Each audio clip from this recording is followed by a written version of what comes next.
Morning all of you my dear students, welcome back to Drupad tutorial. आज की video session में हम बहुत ही महत्वपूर्ण टॉपिक को स्टार्ट करेंगे। आज जो है हम लोग ज्योमेट्री को एकदम जीरो लेवल से स्टार्ट करेंगे। अगर आप जीवन में अभी तक कभी भी ज्योमेट्री को नहीं पढ़ा है या पढ़े भी हैं तो आपको समझ में नहीं आया, ज्योमेट्री क्या है समझ में नहीं आता, तो आप जो है बिल्कुल इस वीडियो से जुड़े हमारे साथ। और मैं गारंटी के साथ कहता हूँ कि जिस दिन मैं ज्योमेट्री को एंड करूँगा आपको ज्योमेट्री के बारे में सब कुछ पता हो जाएगा। ठीक है छोटू, तो आप आराम से बड़े ही शांत दिमाग से आप अपने पढ़ाई को करो। यदि आप जो है इस वीडियो से जुड़े हैं तो आपको मैं जानकारी के लिए बता दूं कि इसके पहले मैंने 6 चैप्टर को 9th क्लास के 6 लेसन को कंप्लीट कर दिया हमने, जिसका नाम आपको इधर दिख रहा होगा चार्ट में। यदि इन सभी लेसन को आप देखना चाहते हैं या आप नहीं देखे हैं तो आप जो है वीडियो के चैनल के प्लेलिस्ट में जाएंगे, वहां आपको सारे वीडियो जो मिले पड़ेंगे, वहां से आप लोग देख लेंगे आसानी से। तो आज के वीडियो सेशन में हम लोग स्टार्ट करेंगे ज्योमेट्री को एकदम बहुत ही आसान तरीके से। पहले तो हम इसका हिस्ट्री देखेंगे कि ज्योमेट्री का उदय कैसे हुआ, ज्योमेट्री में कौन कौन से ऐसे मैथमेटिशियन थे जिनका काफी योगदान था। उसके बाद हम लोग यूक्लिड की ज्योमेट्री का आज इंट्रोडक्शन भी देखने वाले हैं कि इंट्रोडक्शन क्या है। उसके बाद नेक्स्ट वीडियो सेशन में हम लोग डील करेंगे कुछ महत्वपूर्ण अभिधारणाएं, प्रमेय, थ्योरम्स के बारे में। फिर चैप्टर को हम स्टार्ट करेंगे, लेसन एक्सरसाइज स्टार्ट करेंगे, उसके बाद ऐसे आगे करते हम लोग बढ़ते जाएंगे। तो आज के वीडियो सेशन में स्टार्ट करते हैं हम लोग हिस्ट्री ऑफ ज्योमेट्री से। तो हिस्ट्री की अगर बात करें तो यहाँ पे ज्योमेट्री वर्ड का पहले हम लोग ट्रांसफॉर्मेशन देख लेते हैं कि ज्योमेट्री वर्ड बना कैसे। तो ज्योमेट्री अगर लिखा जाए तो यह लिखते हैं हम लोग जियोमेट्री, जो कि 2 ग्रीक लेटर से मिलकर के बना है छोटू। पहला ग्रीक लेटर जो आता है वह आता है आपका जियो, पहला क्या आता है जियो, और दूसरा आता है मेट्री, जिसको मेट्रॉन कहा जाता है। जियो का मतलब होता है छोटू भूमि। जियो का मतलब क्या हो गया, यदि इसी को अंग्रेजी भाषा में हम लोग पढ़ें तो इसको कहा जाता है अर्थ। इसको क्या कहते हैं हम, अर्थ कहते हैं, और इसको कहते हैं मेजरमेंट। मेजरमेंट। अब इसका हिंदी निकाला जाए क्या होगा, तो अर्थ का मतलब होता है पृथ्वी, जिसको भूमि कहा जाता है, भूमि। और इसका मेजरमेंट का मतलब होता है मापन। ये क्या हो गया, मापन।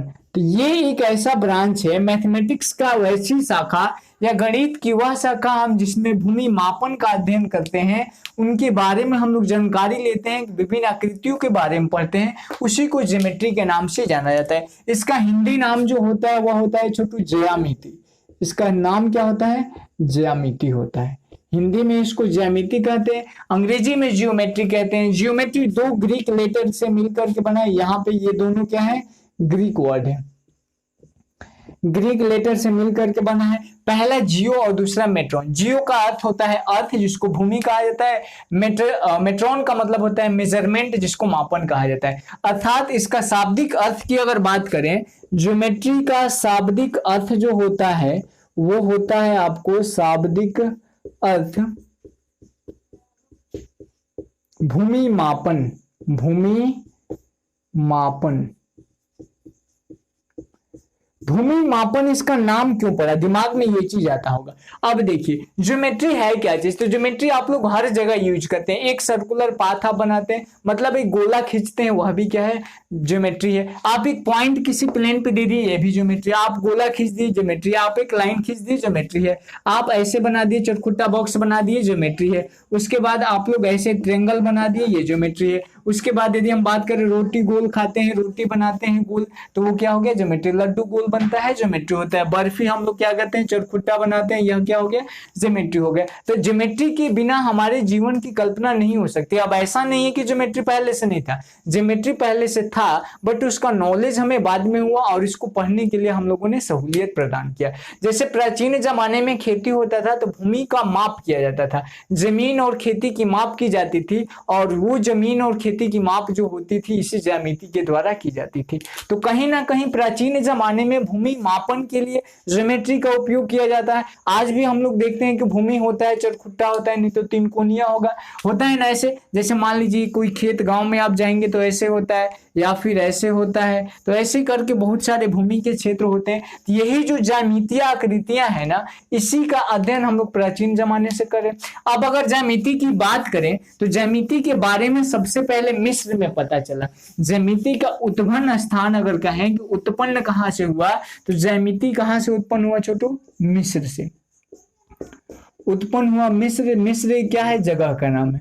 मिस्र से उत्पन्न हुआ। और जब कोई भी नई चीज आती है मार्केट में, जैसे कोई भी चीज आपको मार्केट में या फिर कुछ भी नया आएगा तो वो धीरे धीरे उसका स्प्रेड होता है, फैलता है पूरी दुनिया में। उसी प्रकार जब ज्यामिति का उत्पन्न हुआ मिस्र में, तो मिस्र से फैलते फैलते यह पहुंच गया यूनान में। यह कहाँ पहुंचा छोटू? यूनान पहुंचा। जब मिस्र से यूनान पहुंचा तो यूनान के एक बहुत बड़े गणितज्ञ थे जिनका नाम था छोटू यूक्लिड। जिनका नाम क्या था? यूक्लिड। और इसी यूक्लिड के ज्योमेट्री को हम लोग पढ़ने वाले हैं लेसन 7 में। लेसन 7 में हम यूक्लिड के ज्योमेट्री का इंट्रोडक्शन पढ़ेंगे। समझ में आई इतना बात? पहले ने एक बुक लिखा था जिसका नाम था द एलिमेंट्स। जिसका नाम क्या था? The elements. ठीक है छोटू, द एलिमेंट्स एक बुक लिखा था और इसी बुक में अपने इस ज्योमेट्री के अध्ययन को बताया था। लेकिन इससे पहले, सबसे पहले अगर प्रमाण की बात करें तो ज्योमेट्री का सबसे पहला प्रमाण, सर्वप्रथम प्रमाण मतलब होता है छोटू प्रूफ। सर्वप्रथम प्रमाण जो है उन्होंने दिया था, किसने? थेल्स ने दिया था। किसने दिया था? थेल्स ने दिया था। तो ये दिमाग में आप बैठा के रखोगे कि थेल्स एक महान गणितज्ञ थे जिन्होंने ज्योमेट्री में सबसे पहला थेल्स प्रमेय दिया था, जिसको हम लोग 10वीं में पढ़ेंगे। और इन्हीं के एक शिष्य थे, मतलब स्टूडेंट थे, पाइथागोरस, जिनका नाम हम लोग 8वीं क्लास से सुनते आ रहे हैं। पाइथागोरस प्रमेय h² बराबर p² प्लस b²। नाम तो सुने हैं ना हम लोग। कर्ण का स्क्वायर बराबर आधार का स्क्वायर प्लस लंब का स्क्वायर। तो यही पाइथागोरस जो थे किनके शिष्य थे? थेल्स के शिष्य थे। अर्थात पाइथागोरस के गुरु जो थे वो कौन से?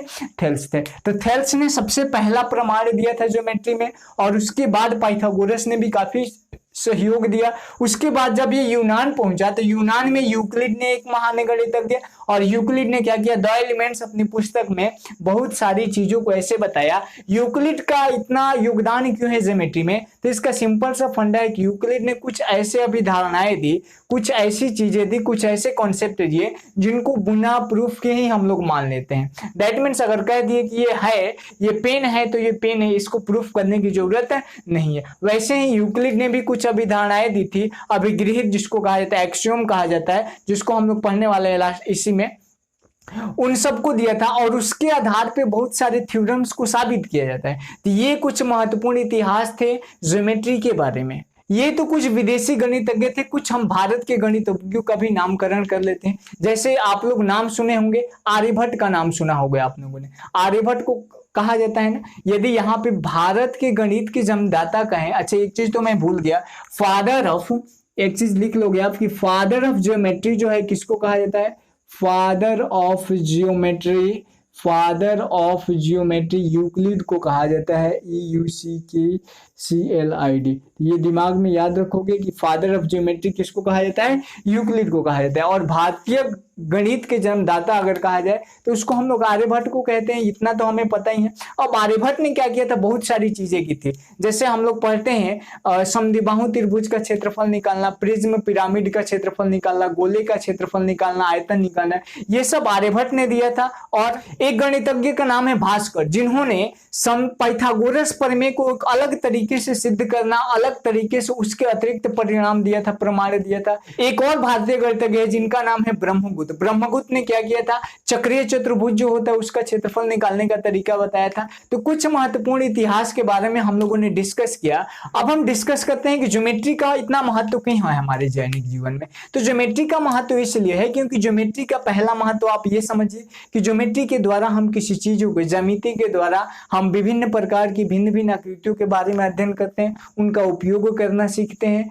ठीक, दूसरा ये होता है कि ज्यामिति के जितने भी आकृतियां उनका उपयोग करके हम अपने मेंटली माइंड को जो है काफी शार्प बनाते हैं, उसका यूज करते हैं, माइंडसेट को अपने अच्छा करते हैं, मस्तिष्क में सोचने समझने की शक्ति को हम लोग बढ़ाते हैं। तो गणित का कुछ ज्योमेट्री का कुछ ये महत्वपूर्ण क्या था, महत्व था, जिनके बारे में हम लोगों ने अभी डिस्कस किया। अब कुछ इंपॉर्टेंट डिस्कशन है, डिफिनेशंस हैं, जिनको हमें देखना है, जो हमें दिया गया था किनके द्वारा, यूक्लिड के द्वारा दिया गया था। हालांकि ये जितने भी पॉइंट्स मैं अभी बताने जा रहा हूं आपको, इन सभी पॉइंट्स का आप डिफिनेशन नहीं कर सकते, परंतु यूक्लिड ने इन सब का डिफिनेशन बताया था। उसके बारे में हम डिस्कस करेंगे कि क्या क्या डिफिनेशंस बताए थे।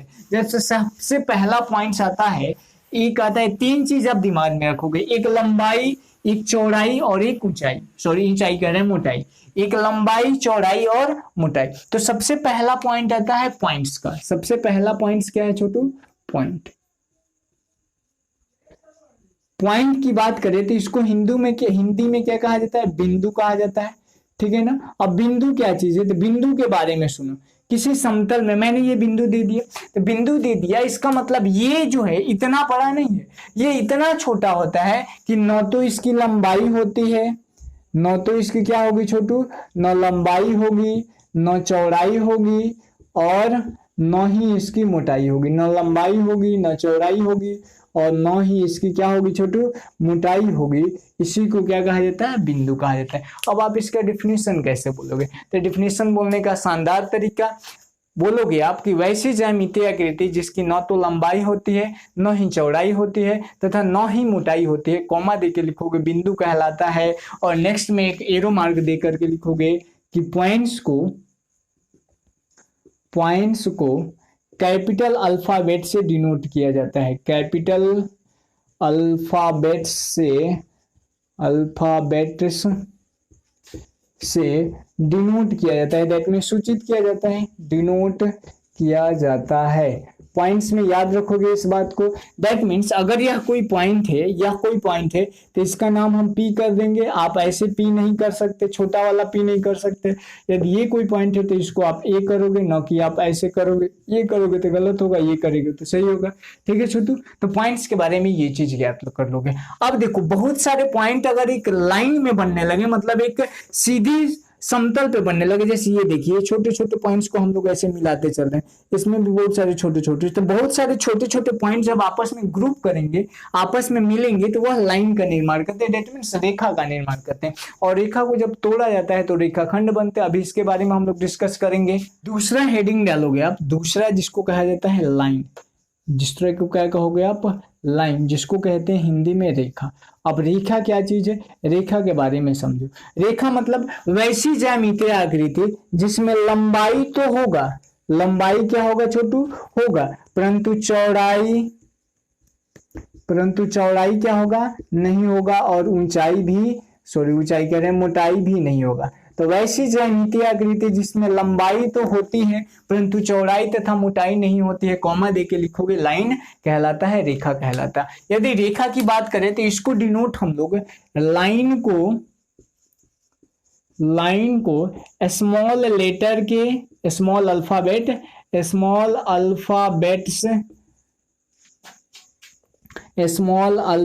से डिनोट किया जाता है, मतलब सूचित किया जाता है। ये बात भी आप दिमाग में रखोगे बैठा के अच्छे से। अब देखो, लाइन के बारे में यदि हम बात करें, दूसरा पॉइंट से, तो यहाँ पे मैं मिटा दूं थोड़ा सा। अब देखो लाइन क्या है, तो ये देखो बहुत सारे पॉइंट्स आपस में मिलेंगे, ये लाइन हो गया। और यहाँ पे इसका नामकरण अगर करना होगा, अच्छा ये बात, इसको ए कहते हैं, इसको बी कहते हैं। यदि इसका नामकरण करना होगा तो एल से कर दिया। अब कहोगे कि सर जी ये ए क्या है, ये बी क्या है, ये एल क्या है। तो यदि एल की बात करें तो ये पूरा लाइन है, एल की बात करें तो क्या है, ये पूरा लाइन है। वही ए और बी की बात करें तो ये दोनों क्या है, पॉइंट्स मतलब बिंदु है। कहने का मतलब ये हुआ कि किसी रेखा के दोनों सिरों पर क्या होते हैं, बिंदु होते हैं। तो पहला एक और नोट आ गया कि किसी रेखा के दोनों सिरों पर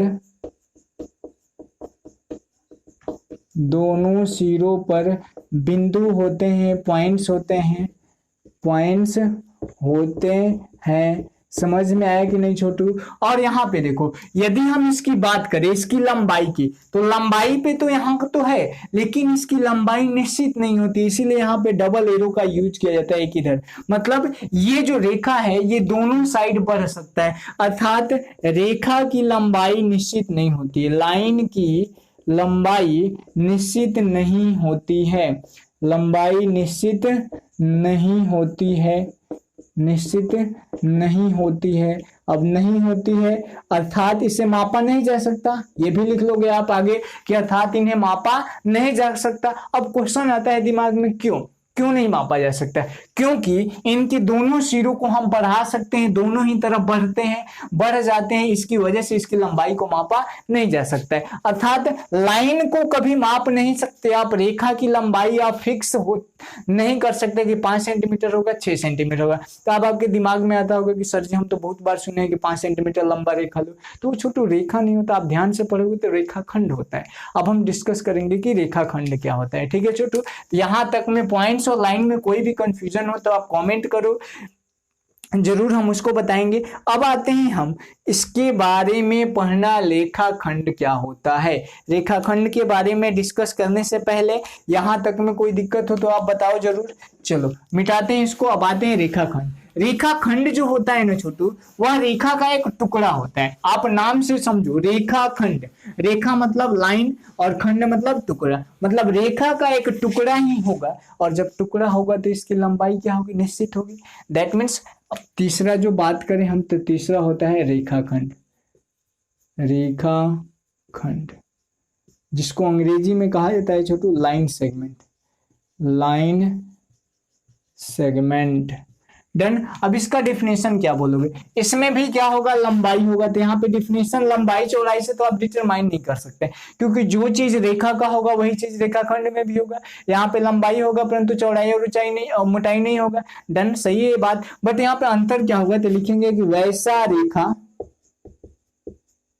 वैसा ज्यामितीय आकृति लिखो, वैसा ज्यामितीय आकृति, वैसा ज्यामितीय आकृति जो किसी रेखा का टुकड़ा होता है, किसी रेखा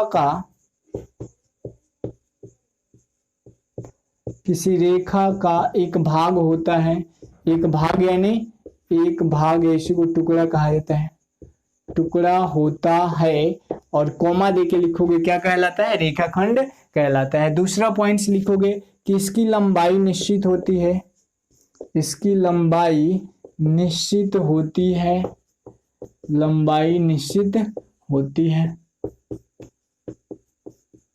और इसको डिनोट कैसे किया जाता है? तो यदि यह रेखा है, यदि यह क्या है? रेखाखंड है, सॉरी रेखाखंड है, तो यहाँ पे भी होगा, ये हो गया ए, ये हो गया बी, तो इसको डिनोट किया जाता है। ये पॉइंट्स क्या है? ए पॉइंट, और इसका पॉइंट क्या है? बी पॉइंट, और इसके ऊपर एक लाइन खींच देंगे जिससे पता चलेगा, या आप ऐसे लिख लो या आप ऐसे लिख दो ए बी, और इधर दोनों तरफ एरो लगा दो। तो या तो आप इसको डिनोट ऐसे करते हो या ऐसे डिनोट करते हो। मैक्सिमम जगह पे आपको ये कहा जाता है, या कभी कभी कहा जाता है ए बी रेखाखंड, ए बी रेखाखंड। मतलब यहाँ पे आप समझ जाओगे, मान लो कह दिया 5 सेंटीमीटर लंबी ए बी रेखाखंड खींचिए, तो यहाँ पे 5 सेंटीमीटर माप लोगे, ये हो गया बी और यह हो गया ए, और यहाँ पे लिख दोगे 5 सेंटीमीटर। तो रेखा और रेखाखंड में अंतर समझ में आया आपको? रेखा की लंबाई निश्चित नहीं होती है परंतु रेखाखंड की लंबाई निश्चित होती है, अर्थात रेखा को नहीं माप सकते परंतु रेखाखंड को माप सकते हैं। जितने भी ज्योमेट्रिकल फिगर बनते हैं, वर्ग हो गया, चतुर्भुज हो गया, त्रिभुज हो गया, समचतुर्भुज हो गया, समांतर चतुर्भुज हो गया, ये सब रेखाखंड के द्वारा बनता है, रेखा के द्वारा नहीं बनता है। दिमाग में बैठा लोगे। और रेखा किससे बनता है? पॉइंट्स का समूह होता है, मतलब बिंदुओं के समूह को रेखा कहते हैं। रेखा का एक टुकड़ा होगा तो उसको क्या कहेंगे? रेखाखंड कहेंगे। और रेखाखंड के द्वारा जितनी भी ज्यामितीय आकृति है उनका निर्माण होता है। और कुछ रेखाखंड के बारे में बात करना चाहें, अंत बिंदु एक होता है। अब अंत बिंदु क्या होता है, तो यहाँ पे देखो रेखा की बात की थे तो अंत बिंदु निश्चित नहीं था। कैसे निश्चित नहीं था, तो मैंने यहाँ पे लाइन खींच दिया, इसको एल दे दिया और ये पॉइंट है ए, ये पॉइंट है बी। यहाँ पे मैं बताया था कि यदि यह रेखा है, क्या है छोटू, लाइन है, तो इसका अंत बिंदु मतलब ये जहां तक चाहे हम बढ़ा सकते हैं, ये भी जहां तक बढ़ा सकते हैं। दैट मीन्स इसका फाइनल पॉइंट कभी भी निश्चित नहीं है, अंत बिंदु निश्चित नहीं है, परंतु इसका अंत बिंदु क्या है, निश्चित है। और जब तक अंत बिंदु निश्चित नहीं होगा तब तक आप इसकी लंबाई को माप सकोगे, नहीं माप सकोगे। तो यहाँ पे लिखेंगे कि रेखाखंड की अंत बिंदु, रेखाखंड का अंत बिंदु निश्चित होता है, अर्थात इसको आसानी से क्या होता है छोटू, मापा जाता है, निश्चित होता है, अर्थात यहाँ पे लिख सकते हो कि अर्थात इसे आसानी से मापा जा सकता है। तो ये महत्वपूर्ण पॉइंट्स हम लोगों ने डिस्कस कर लिया। अब एक छोटा सा टॉपिक आता है प्लेन के बारे में, समतल, इसको सतह कहा जाता है। अब समतल के बारे में थोड़ा सा हम डिस्कस करते हैं। ये सारा चीज जो है ना यूक्लिड ने बताया था, इसमें कोई हम इन्वेंशन खुद से नहीं की, ठीक है छोटू, उन्हीं को बातों को कहने का तरीका मैंने अलग बदल दिया है, समझाने का तरीका अलग किया है, ठीक है। अब हम डिस्कस करेंगे किसके बारे में, समतल के बारे में। समतल, समतल को क्या कहते हैं, प्लेन कहते हैं। क्या कहते हैं छोटू, प्लेन। इसी को कहीं कहीं सरफेस या सतह भी कहा जाता है। अब देखो समतल किसको कहेंगे, तो यहाँ पे लंबाई तो होगा, चौड़ाई तो होगा, परंतु ऊंचाई या मोटाई नहीं होगा। ऊंचाई को ही मोटाई कहा जाता है, आप समझ जाओगे, थोड़ा सा ज्योमेट्री पढ़ते रहो। देखो लंबाई तो होगा, लंबाई इसमें क्या होगा छोटू, होगा।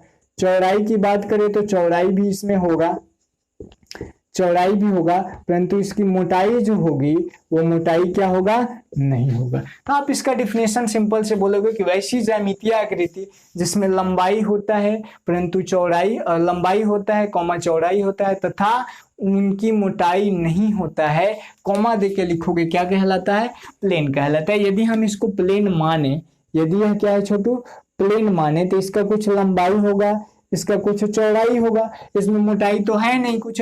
अगर इसमें मोटाई भी होने लगे तो वो घन हो जाता है। दिमाग में क्वेश्चन आता होगा कि सर जी अगर मोटाई भी होने लगे तो क्या होगा, तो लंबाई चौड़ाई और मोटा के साथ भी अगर मोटाई आने लगे, मतलब लंबाई भी हो किसी फिगर में, चौड़ाई भी हो, मोटाई भी हो, मोटाई को ऊंचाई कह देते हैं, तो 3D फिगर होता है जिसको घन घन, अब मैं जब पढ़ाऊंगा तो आपको बताऊंगा, तो वो घन हो जाता है।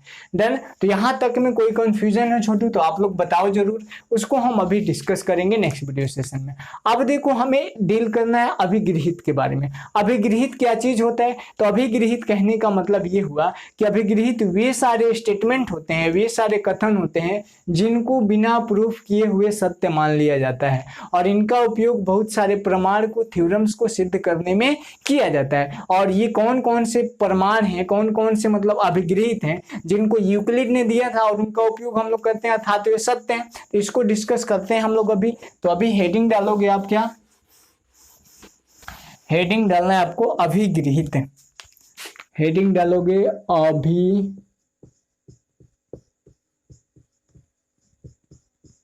गृहित, जिसको कहा जाता है एक्सियम्स। अब एक्सियम्स का मतलब क्या हुआ कि कुछ ऐसा स्टेटमेंट जिसको बिना प्रूफ किए हुए उसको आप सत्य मान लें। तो लिखेंगे आप वैसा परिणाम, वैसा परिणाम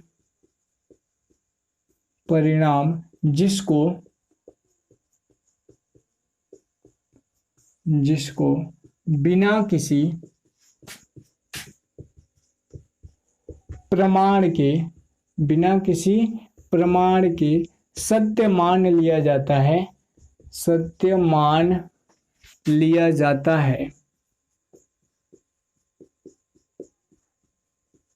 कॉमा देके लिखोगे कि अभिगृहित कहलाता है, अभिगृहित कहलाता है।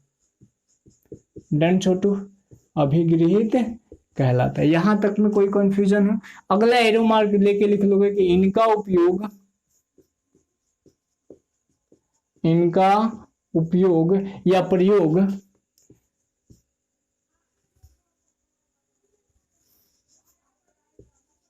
दूसरे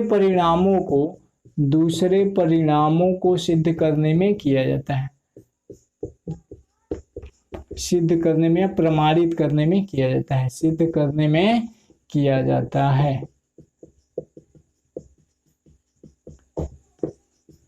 समझ में आया होगा आप लोगों को। अब देखिए यहां तक तो मैंने बता दिया कि अभिगृहित क्या होता है, एक्सियोम क्या होता है। तो एक्सियोम वे सभी स्टेटमेंट होते हैं, वे परिणाम होते हैं जिनको बिना किसी प्रूफ के, बिना किसी प्रमाण के मान लिया जाता है कि हाँ ये सत्य होगा। जैसे कह दिया जाए कि ये जो रेखा है यह रेखा है, तो इसको आप पे कोई भी डिबेट नहीं करना है, रेखा है तो है, कोई प्रमाण ही नहीं लगाना है, इसको सत्य मान लेना है आपको। दैट मीन्स अगर कहा जाए इसको तो ऐसे नहीं दिया गया कि रेखा है, उसको कुछ अलग तरीके से दिया गया जिसको हम लोग डिस्कस करेंगे। तो अब हम डिस्कस करने वाले हैं कि यूक्लिड के अभिगृहित कौन कौन से हैं और उनके बारे में हमें डिस्कस करना है।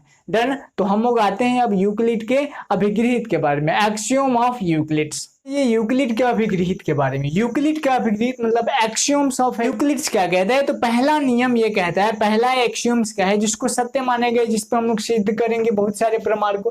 पहला कह रहा है कि वे वस्तु जो एक ही वस्तु के बराबर हो एक दूसरे के बराबर होते हैं। कहने का मतलब स्टेटमेंट को बड़े ध्यान से पढ़े, कह रहे हैं कि वे वस्तु मतलब वैसी कोई वस्तु जो एक ही वस्तु के बराबर हो। दैट मीन्स ये सर्कल अगर इस सर्कल के बराबर है, दोनों एक दूसरे के वृत्त के बराबर हैं, तो ये एक दूसरे के बराबर होते हैं। तो सिंपल सा बात है। दूसरा पढ़ा जाए कि यदि दो बराबरों में बराबरों को जोड़ा जाता है, तो दो बराबरों में बराबर मतलब ये दो बराबर है, एक बराबर ये एक बराबर ये, इसमें बराबर को जोड़ा जाएगा। अगर इन दोनों को जोड़ा जाएगा तो ऐसा फिगर बनेगा जो क्या होगा, ये और ये आपस में बराबर हो जाएगा। तो वही दूसरा चीज कहता है। तीसरा नियम यही कहता है कि अगर घटाया जाता है तो जो शेष होता है, कहने का मतलब ये हुआ, मान लीजिए मैं समझाता हूं आपको, ये दो चीजें, दो फिगर है, इन दोनों फिगर को आपस में जोड़ा जाता है। पहले दूसरे नियम को मैं समझा रहा हूं, यदि बराबरों में बराबरों को जोड़ा जाता है तो प्राप्त पूर्ण भी, मतलब दोनों को जब जोड़ेंगे तो ये जो पूर्ण प्राप्त हो रहा है,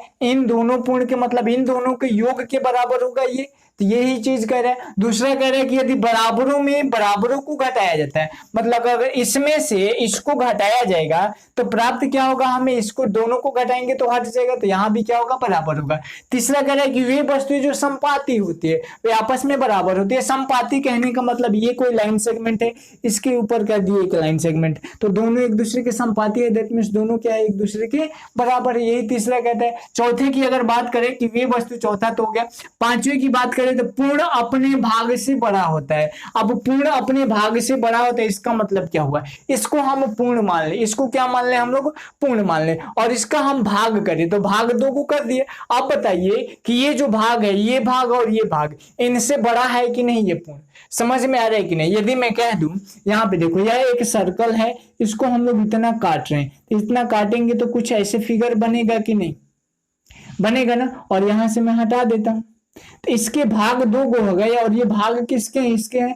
तो ये पूर्ण है, ये क्या है छोटू, पूर्ण है, और ये भी क्या है, भाग है, और ये भी क्या है, भाग है। भाग क्यों, कि दोनों को जब जोड़ेंगे तो यह आकृति हमें प्राप्त होगा। दैट मीन्स यहाँ पे कह रहा है कि पूर्ण अपने भाग से बड़ा होता है। पूर्ण मतलब ये, अपने भाग मतलब इससे और इससे क्या हो रहा है, बड़ा हो रहा है। समझ में एकदम कॉन्सेप्ट अच्छा होना चाहिए। एक ही वस्तुओं के दुगुने परस्पर बराबर होते हैं। अब देखो, आपको कहा जाए कि आप इसका दुगुना कर दो, इसका दुगुना करोगे मतलब एक और ऐसा ला दोगे, तो दुगुना कब हुआ, जब ये दोनों आपस में बराबर है तभी तो दुगुना हुआ ना। अरे दो गुना मतलब दो से गुना, एक ये मार्कर था, दो गुना करना, एक और ला दिए तो एक हो गया, दो हो गया। दैट मीन्स यहाँ पे दुगुना हो गया। तो ये दुगुना कब हुआ, जब ये और ये आपस में क्या है, बराबर है। सेम वही चीज, एक ही वस्तु के आधे परस्पर बराबर होते हैं। यदि हम इन दोनों को एक ही वस्तु मान लें तो इसका आधा करें तो ऐसे होगा। तो ये देखिए, ये भी बराबर और ये भी बराबर हो गया। तो यही कुछ 7 एक्सियोम थे जिसको हमें दिमाग में रख के चलना है, और इसको हमेशा जो है प्रूफ करने के चक्कर में नहीं पड़ना है, इसका डायरेक्टली यूज कर देना है किसी भी परिमाण को, किसी भी प्रमाण को प्रमाणित करने में। डन छोटू, यहाँ तक में कोई कंफ्यूजन हो तो आप कॉमेंट करके बताओ, नेक्स्ट वीडियो सेशन में डील करेंगे। और चूंकि समय हमें गवाही नहीं दे रहा है, नहीं तो हम लोग और इस वीडियो को सेशन को आगे बढ़ाते हैं। तो आज के वीडियो सेशन में हम इतना रहने देते हैं। कल का वीडियो सेशन फिर कुछ थ्योरी है, उसमें आयत, वर्ग, इन सब का रिलेशन देखेंगे हम लोग, कॉन्सेप्ट क्या होते हैं, प्रमेय क्या होता है, थ्योरम क्या होता है, उपप्रमेय क्या होता है, सब चीज कल के वीडियो सेशन में होगा, और कल एक्सरसाइज भी चलेगा। तो आज के वीडियो सेशन में इतना रहने देते हैं। अगर वीडियो अच्छा लगा हो तो लाइक जरूर करें, और अपने पास जितने भी व्हाट्सएप ग्रुप है उसमें शेयर जरूर करें।